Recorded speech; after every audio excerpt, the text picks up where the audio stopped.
You are watching PEMU TV, Buri Hamwe. Now, regarding my views on the work of NAM and the group of 77 and China, I gave a summary in the conference center there. I can see 4 points. Number one, working for peace in the world. That should be number one. We should work with all partners, this huge group of 6.6 billion people, to push for peace and try to isolate those who promote war, South-to-South investments. In the conference center, I showed you the pictures of the Chinese investments here. I showed you the ones of Indonesians. I didn't get time to show you the ones of the Indians, the ones of the Arabs. You are talking of MTN, which was from South Africa, which has solved so many problems here. You have investments from Kenya. You get a bank like Equity Bank. This is a bank from Kenya. It is here. So that potential of South-to-South investments to produce goods and services using the raw materials of this huge group of countries. That's number two. But number three, you remember what I said in the conference center? Once you have produced the goods and the services, who buys them? Who buys them? The market, trading arrangements.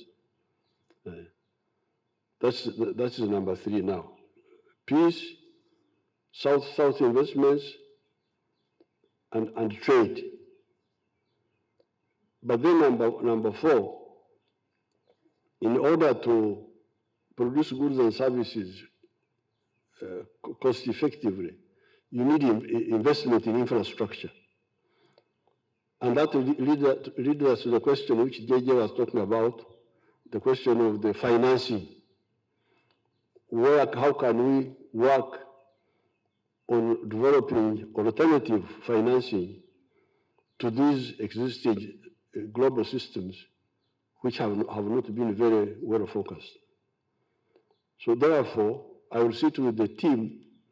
I have some ideas of how we can move on this and whom we can contact so that we really not only host a good conference, but make a good contribution to the content of the work of NAM and the group of 77 by taking advantage of things which are already happening on the ground.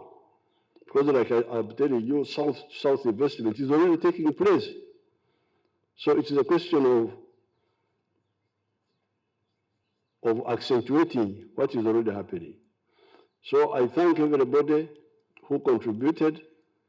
You have shown that Ugandans don't have to be corrupt. They don't have to be lazy. And I thank Nakyobe and her team, and Nakadama, the supervisor, and Nabbanja also. Nabbanja Prime Minister was also involved.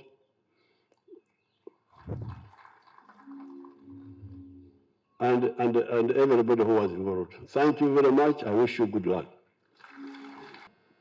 Today's luncheon provides us with an opportunity to reflect on the achievements and identify areas of improvement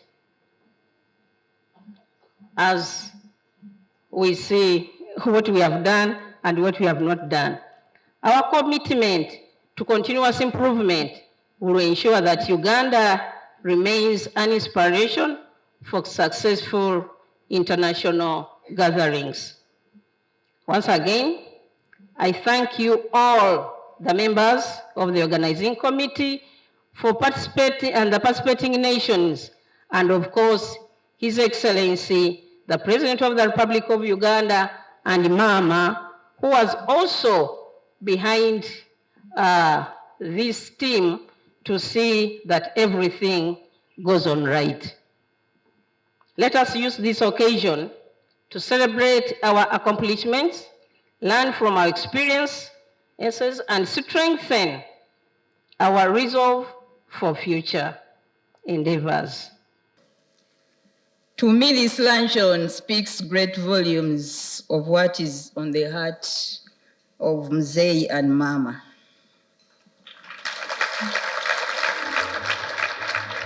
This means that they are very happy and they have appreciated what we have done. And we want to thank you, Mzee and Mama. All the Ugandans at large are very happy. And even people outside Uganda, we have been receiving all these communications. Thank you, Mzee, for entrusting us with this work. And I want to thank all of you for doing what you ought to have done. So as we reflect on the success of these summits, it is important to acknowledge the factors that contributed to our achievements. First and foremost, our success stemmed from the spirit of collaboration and teamwork. This permeated in every aspect of our planning process, and despite the challenges we faced, we remained united in our commitment to delivering a world-class event. Lastly, I believe that our success was also attributed to our ability to embrace innovation and adaptability in the face of adversity.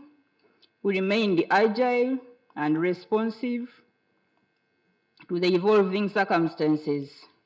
We leveraged on strategic partnerships and thought outside the box. And this enabled us to overcome any obstacles that stood in our way, hence delivering successfully.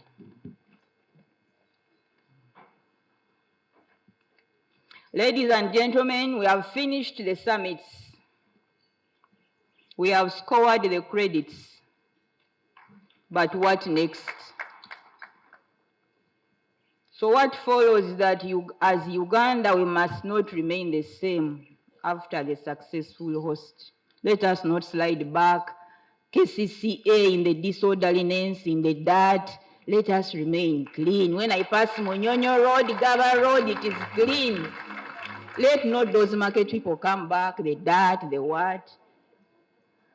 And as I told you yesterday, the commitments that have not been fulfilled, I will still follow them up. If you still had work to do and you haven't yet delivered, I'm going to follow you up. I want those deliverables.